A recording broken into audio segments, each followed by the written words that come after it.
bytosti. Zde vám představuju bloudila.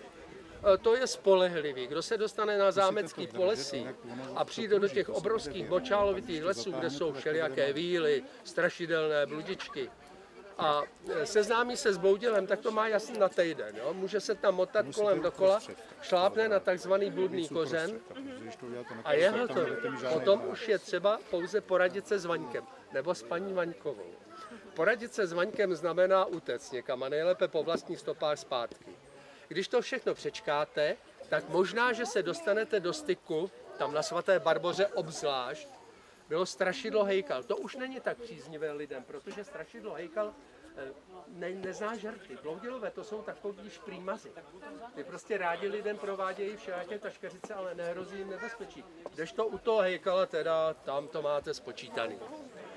Když projdete potom tyhle lesy bez větší úhony, dostanete se až před jedno město, o kterým já bych rád chvilinku popovídal a zdržel se tam, protože je to město Rožmberků, je to Třeboň. Já, jak jsem před chvílí říkal, jsem se nedaleko narodil, už tam sice už pár let hodně dost dlouho nebydlím, ale pořád mám velký jako krajánkovský vztah k tomu místu. A když už teda narážíme na mlýny před Třeboní, samozřejmě, že se nemůžeme vyhnout Rožmberku. To dá rozum, protože oni financovali všechny tyhle rybníkářské projekty, jednak budování rybníku a jednak budování umělých kanálů, kde, jak už jsem se před chvílí zmínil o Štěpánku Netolickém, který vytvořil části Zlaté stoky a propojil je s tím, že tu poslední část vlastně zbudoval celou, tak potom pochopitelně o rožmberském regentu Jakubu Krčínovi, který některé ty rybníky, na které cestou narazíme, buď to nechal opravit, nebo je nechal udělat. Ale jako sponzorem, finančníkem byl tehdy Vilém z Rožmberka. To je zajímavé, že vlastně oni byli s Jakubem Krčínem v podstatě současníci, protože oba dva se narodili v roce 1535. Takže oba dva vlastně zažili i zbytek života hlavního rožmberského hejtmana Štěpánka Netolického, ale Štěpánek proti Jakubovi měl velikou smůlu, on nebyl regentem, to znamená neseděl na pyty s penězi. Nemohl si dovolit financovat ani vznik mlýnů, ani vznik poplužních dvorů, ani rybníků a ničeho jiného, což Jakub Krčín mohl a z jeho popudu právě na té Zlaté stoce ty mlýny rostly. První mlýn, na který narazíme, bude ještě dneska stojící, o těch já chci mluvit, o stojících mlýnech, nikoliv o padlé slávě 18 mlýnů, které na Zlaté stoce byly. Ale oni tam v podstatě byli jako mlýny už z druhé ruky. To znamená, řada těch mlýnů vodu ze Zlaté stoky čerpala, ale už ji nevracela zpátky. Vraceli různými kanály a potůčky do řeky, ale už ji nevraceli do Zlaté stoky. Těch základních, které vraceli, je 5.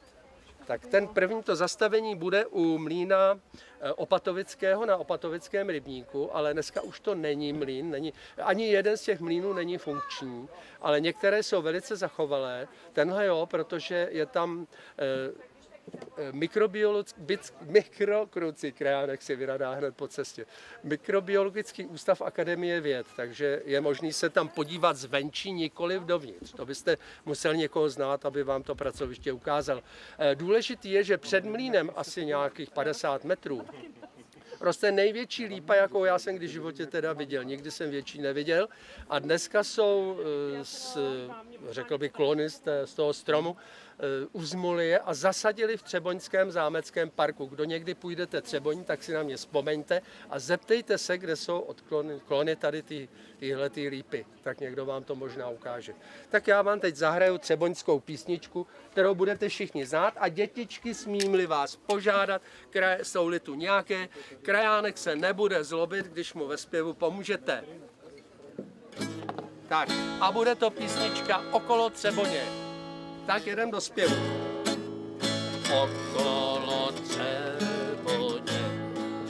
Okolo Třeboně, pasou se tam koně, pasou se tam koně. Dej kobylám, to ti povídám, dej kobylám osa. Dej kobylám, to ti povídám, dej kobylám osa. Až se ti napasou, tě ponesou, domů tě ponesou. Dej kobylám, kobylá, povídám, dej kobylá pusa, dej kobylá, povídám, dej kobylá pusa. Když zpívám o koních do dneška, tam můžete u Zlaté Stoky na ty koně narazit, protože nedaleko toho opatovického mlýna je takzvaná obora a tam ty koně do dneška se na mou duši pasou. Takže zase tolik se na Třeboňsku nezměnilo. Takže z toho mlýna bych vyprávěl jeden zajímavý příběh. Já tady na to nemám obrázek, ale v téhleté knize, kterou jsem pro vás připravil a sepsal, ne přímo konkrétně pro vás, ale pro lidi vašich zájmů, můžete se podívat. Ta se jmenuje... Ale to by nemělo jako mlynářů vadit, ne? Tak vy nemáte odmouky. Tak tady jsou obrázky, ukažte, já to najdu, jo? Já vám najdu obrázek opatovického mlýna. Nebo nenajdu? Tak počkejte chviličku, já vemu jinou knihu. Nebudu se hrabat v té nové.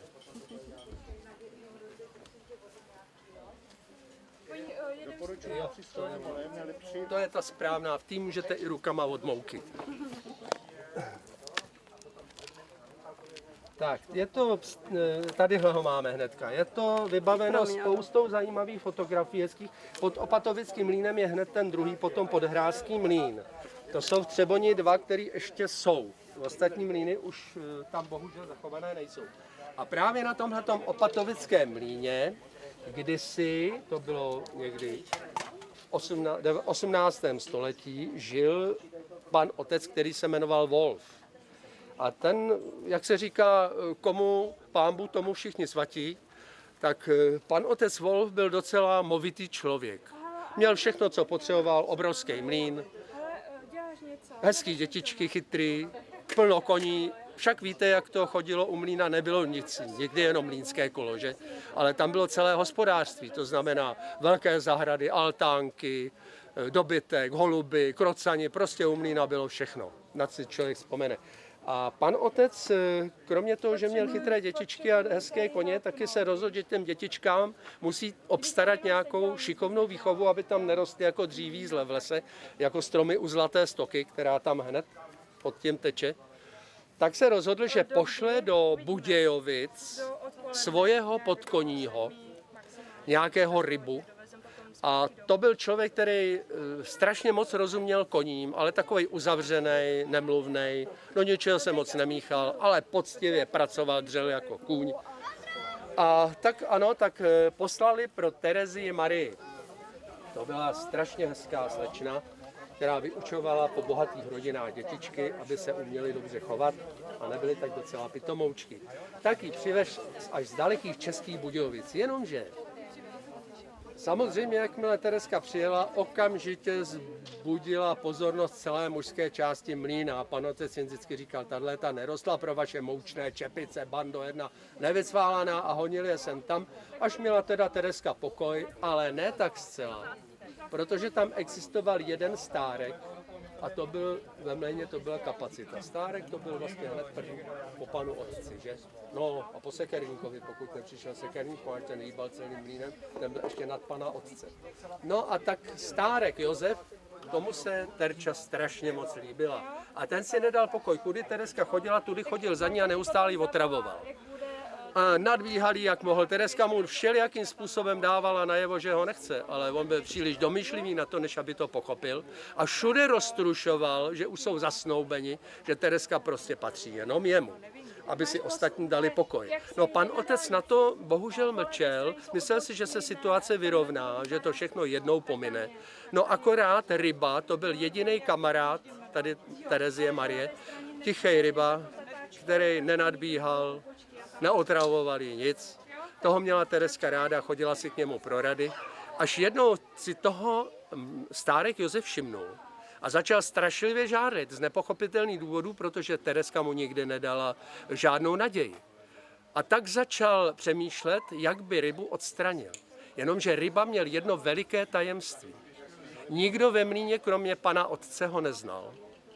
Ale nějakým záhadným způsobem na to stárek Josef přišel. Jednou totiž. Byla taková dost neproniknutelná noc, jako před bouřkou bývají takové noci. Naprostý klid, plno mraků. A Stárek Josef se rozhodl, že navštíví Teresku proti její vůli. Tak se plížil po nádvoří mlýnském, až byly postranní dveře do mlýnice, do kterých už bral za kliku. Chtěl stoupit, aby vykonal svůj černý skutek. Když tu najednou přišla obrovská bouřka, najednou se zdvihl vítr, zablesklo se, zaburácel hrom a praštilo do blízkého dubu tak, až se odlomila větev. A v záři těch blesků najednou Stárek Josef kouká směrem, kam padla ta větev, směrem ke Zlaté stoce a v tu chvíli se jeho oči setkaly s očima vodníka. Stárek okamžitě poznal, kdo to je a odhalil jedno velké tajemství. No, bouřka přešla, Stárek odešel, protože bylo jasný, že neuspěje, ale splétal svoje intriky dál a dál a protože měl nekalou povahu, které se všichni v okolí báli, tak se nikdo neodvážil odporovat, když roztrušoval o Teresce takové zkazky, jako že jenom jeho a že jsou zasnoubeni. A pan otec nakonec to vyřešil, ku podivu. Ale nejenom pan otec, ale když se rozhodl Josef, že svůj černý čin dokoná jedné noci opět a vloudil se tajně do mlýna, aby to nikdo nevěděl, tak pan otec už měl echo, už byl upozorněný. On sice musel se zbavit svého podkoního Ryby, ale on nikdy neodešel daleko. Teď už jasně víte, že Ryba a podkoní byla jedna a tatáž osoba. A tak, když se Stárek připlížil do mlýna, aby dokonal své černé dílo, tak už na něj pan otec i čeleď číhali a chytili ho a přivázali líkovými provazy, ve mlýnici ho svázali, aby ho předali spravedlnosti. Ale spravedlnost přišla odjinud, než každý očekával, když ho chtěli následující den odvázat a přivést do města. Tak zjistili, že je mrtvej, protože on se rozvázal, přes mlýnici utekl a chtěl přes točící se mlýnské kolo utéct pryč na svobodu. Ale to vykonalo svoji spravedlnost, rozdrtilo ho a utopilo v mlýnském náhonu, kde ho potom chasa druhý den našla. A tak Tereska sice byla osvobozena, ale Stárek byl mrtev. To je příběh, který se odehrál na Opatovickém mlýně. Něco je pravda, něco jsem si přibájil, jak už tak krajánkové dělají, protože krajánek chodí po světě jako noviny. A řekněte mi, který noviny dneska mluví pravdu. Tak to byl jeden příběh ze Zlaté stoky. Tak půjdeme dál a já bych vám zahrál zase písničku, která je ještě pořád z Třeboně. A ta písnička se jmenuje Třeboňský mostek. Kdo ji zná, nechtí se mnou zkusit zaspívat. Je to písnička stará, lidová.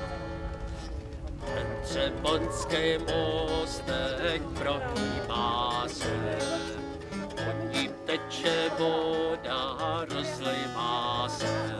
V té vodičce jsou rybičky, žádné je nechytá, jsou maličky. V té vodičce jsou rybičky, žádné je nechytá, jsou maličky. V té naší zahrádce je travička, žádné jí neseče, je malička. Je malička, jen se plazí, mě má milá doprovází. Je maličká, jen se plází, po ní mě má milá doprovází. Přines mě má milá licerničku, abych si posvítil na cestičku. Je-li sucho nebo vláto, cestička se svítí jako zlato. Je-li sucho nebo bláto, cestička se svítí jako zlato. Tahle ta písnička vás může provázet jenom k mostku u svatého Jána. V Třeboni mostek u svatého Jána je vlastně před Hradeckou branou. A před tou Hradeckou branou, kousíček u pivovaru, je Příkopský mlýn. To je další mlýn, toho času druhý na Zlaté stoce. První jsme říkali Opatovický, druhý Příkopský. Ovšem ten nefunguje. Akorát tam po něm zbyla lednice. Všichni mlynáři, kteří si tady sešli, dozajista dobře ví, jistě vědí, co to taková lednice je. Lednice je místo, kde jsou uložena mlýnská kola. Jo, kde je velký chlad, proto se tomu říkalo lednice. Nejspíš to bylo z důvodu toho, že dřevo, které je uložené ve chladné vodě, vydrží daleko víc než dřevo, které je v teplé vodě, že? Tak prostě proto předpokládám, že to ty mlynáři takhle dělali, protože to byli lidé od fochu, znalí poměrů, což už my dneska v podstatě práci se dřevem tak dobře neznáme. Když už o tom mluvím, takový sekerník, o kterém přišla před chvílí řeč, to byl mistr nad jiné povolený, protože ten se dřevem dokonale uměl a znal ho, každý jeho vrtoch věděl, jaké druhy dřeva do mlýna použít, kam je uložit, co z čeho udělat. To všechno byla jeho práce a kromě tvrdých a robustních prací na mlýnských kolech musel tou sekyrou umět vysekat dokonce truhlice, nábytek a všelijaké takovéhle věci, o kterých byste nepředpokládali, že to do kompetence sekerníka patří, ale tyhle lidé to dovedli. A to pomocí docela primitivních nástrojů, nějakých 3 druhů seker, dláta, pilky, zlodějky, rašple. Nic víc k tomu moc neměli, jako dneska máte nářadí soustroje a já nevím, co vrtačky, co si hoblovačky. Tak to oni všechno dělali, ty trámy sekali pomocí sekery. Takže dubové trámy se používaly třeba na kobylici, nebo kobylu, jak ji říkávali, nebo do mlýna, dovnitř mlýna na trámy, nebo se používala pak borovice do vody spolu s modřínem. Paleční kolo bylo opatřeno habrovými prsty či palci, jak říkali. Takže tam bylo dříví cedr, z toho se dělali dokonce i ložiska mlýnských kolech, ta se dělala cedrová. Osazení takového mlýnského kola nebyla žádná legrace, protože se skládalo třeba z 500 kusů součástek a dílů a takovým 3 lidem určitě 3 týdny trvalo, než ho dali dohromady, takže dříví a práce bylo na tom dost. Takže ten příkopský mlýn má už možná, ono do toho už není vidět, jedno schátralé kolo, která tam zbylo a víc tam z toho nenajdete nic. Takže my se vydáme od svatého Jána na Mostě, pozdravíme ho, já vždycky, když jdu kolem, říkám nazdar Honzíku, to říkám každému svatému Jánu na Mostě, se s ním zdravím, krajánek může. Tak přecházíme na cestu k druhé části, kterou Štěpánek Netolický vyčlenil na stavbu Zlaté Stoky, a to je díl od Třeboně do Lomnice nad Lužnicí. Tak já vám zase zahraju nějakou písničku k tomu. To je kraj, kde Zlatá Stoka prochází největšími rybníky, které tam jsou. Prostě tam rybník Rožmberk, já jsem vynechal teda Opatovický a dneska se mu říká svět, takzvaný Nevděk.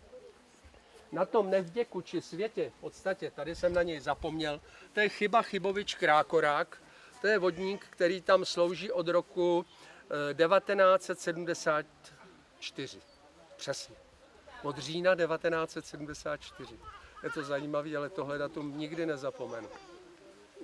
To není jen tak ledajaké datum, protože tehdy v tu dobu mi pomáhal zachraňovat 2 kamarády, kteří se tam bohužel utopili, ale nebylo to jeho zásluhou, protože já dobře vím jako krajánek, že vodníci dneska už lidi netopí. Vodníci spíš pomáhají, ale nestačil ani na to, aby ty 2 moje kamarády zachránil. Takže já jsem přežil, ale oni nepřežili. A to je pravdivý příběh, to není jen tak vymyšlený. A víte, proč je vodníci netopí? Ne. Špatně zaháněl hrníčky s pokličkami. Mám známý keramiky, oni by jim posloužili například. Pár jich to dělá, ale málo kteří. Jedna hrnčírna, já ho tu někde mám. No ta poklička je stejně pracná, jak ten hrníček. Tak, ty jsi chtěla houslat. Jo, tadyhle je, tadyhle. To je